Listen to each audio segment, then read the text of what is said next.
If you've known anything about Ho'oponopono, you know that it can be a super powerful process to change how you think, how you feel, and how others think and feel. You can affect them. But I do find that some people who use the Ho'oponopono process, it doesn't work. And in this video, I want to break down why it doesn't work and what you can do about it. Okay? All right, so the Ho'oponopono process. This is through a, I don't know his name because it's really hard to say.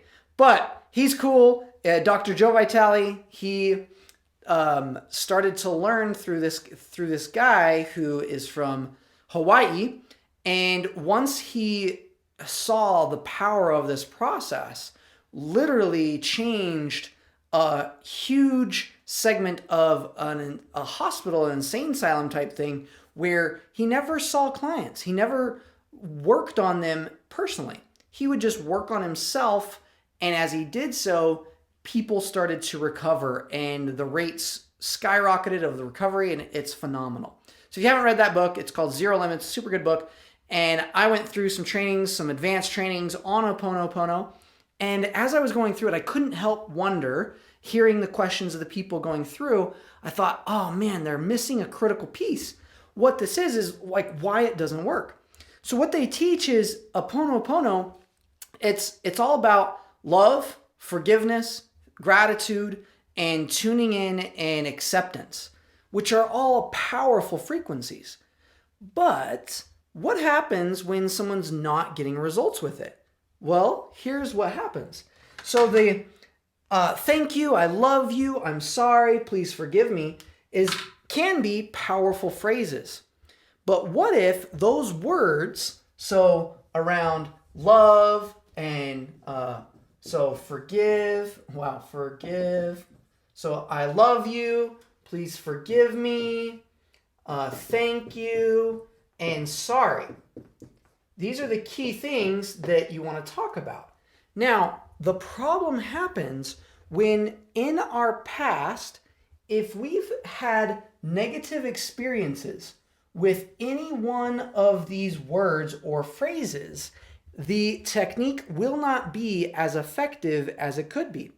You could drive this through repetition and passion, which is what's taught. You just do it over and over and over and over and over and over and over, which has its place. But that can take years. It's so long, like just repeating it over and over and over. Be more intense. So you can do anything with repetition and passion.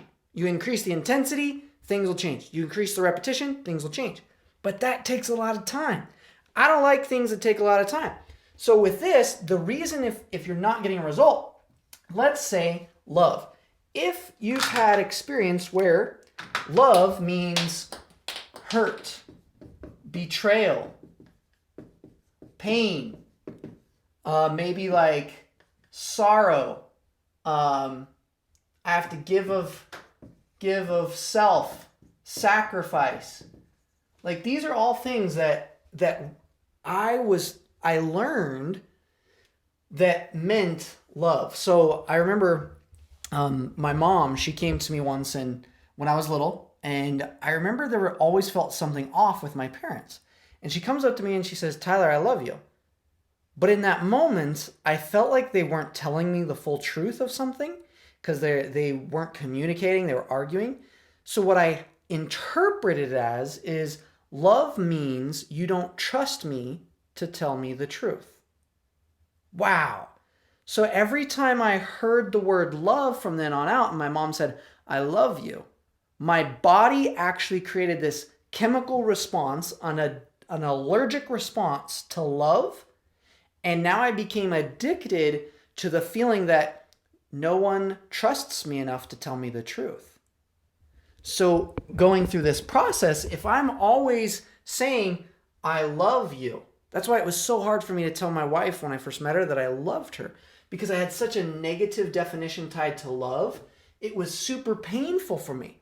And love had so many negative connotations to it. I watched my parents go through 4 divorces, my mom through 4, my dad through 2. So love, it was hard for me to say I love to my step-parents. And because I felt like love didn't mean that I trusted them. And ideally what I wanted it to mean was love means trust. It means acceptance. It means it means love, like what it's meant to be. But because I was allergic to that idea and addicted to this, it became difficult. And every time I said this phrase, it caused negative feelings inside. So I was actually counterproductive. Same with forgiveness. Let's say if I have tried to have forgiveness, so please forgive me. So I love you, right? I love you. Wow. If you have a negative definition tied to love, this technique will not work as effectively. Now, please forgive me. If I think about forgiveness and I'm like, I don't forgive myself. Why? Because I don't feel worthy. I feel guilty. I feel ashamed. I feel like I have to be perfect. And until I'm perfect, then I can be forgiven. If I have those patterns, those addictive cycles, then when I say, please forgive me, if forgiveness means unattainable, it's difficult, it's only for saints, only for perfect people, it's impossible. And I have all of this, when I think of forgiveness, if I have guilt and shame tied to it, when I think of forgiveness, then the moment I say, please forgive me, what I'm doing is I'm causing my body to re-stimulate all these past programs and patterns, which are addictions, that then are stimulated in my body. So the moment I say it, I'm actually causing myself more tension, more chaos. Please forgive. Boom. All this stuff can happen. Thank you. So if there was ever a time when I was like, yeah, thanks a lot, and where thank you meant it's not real, it's just something we say, it's not something that we do, then thank you becomes tainted. I'm sorry. Oh man, that was a big one. My mom, and I love my parents, and I've worked on this, so we talk all the time, and that's why I can mention them here, because I honor them and I love them, and they're phenomenal people. They helped me get to where I am today. So when I mention people, it's out of fullest respect, and these are just my interpretations of them, had nothing to do with them, everything to do with me. So when my mom, if I did something wrong to my siblings, she'd say, okay, you need to say sorry to them. So what I felt like sorry meant it's fake, pretend, it's something you have to say to get what you want. It's manipulative. It's hurtful. It's not really real. It's doubting. It's lying. It's cheating. So every time I said sorry, I remember like looking at my siblings and I hurt them or something. And I'm like, I'm sorry. And it's just like, I'm sorry. And our words are only like 7% of our communication. The tone is over 30% and the body language is even more. So when we say these words, what we don't realize is that it's causing us through our tone and through our interpretations, our body language, that speaks way louder than the words themselves. And these things is what causes our tone and our body language to communicate in a completely different way.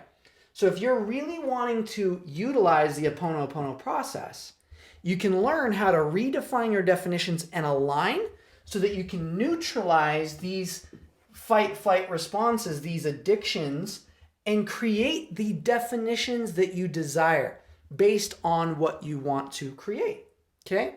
If you want to learn more about this, you can join my Facebook group, tylerfb.com. So it's tylerfb.com. So FB for Facebook, tylerfb.com. That'll take you to the abundance alignment technique. You can also find links down below in the description that'll take you to more on this technique, on how to align to neutralize these negative statements so that when you go use other processes, they work for you instead of against you.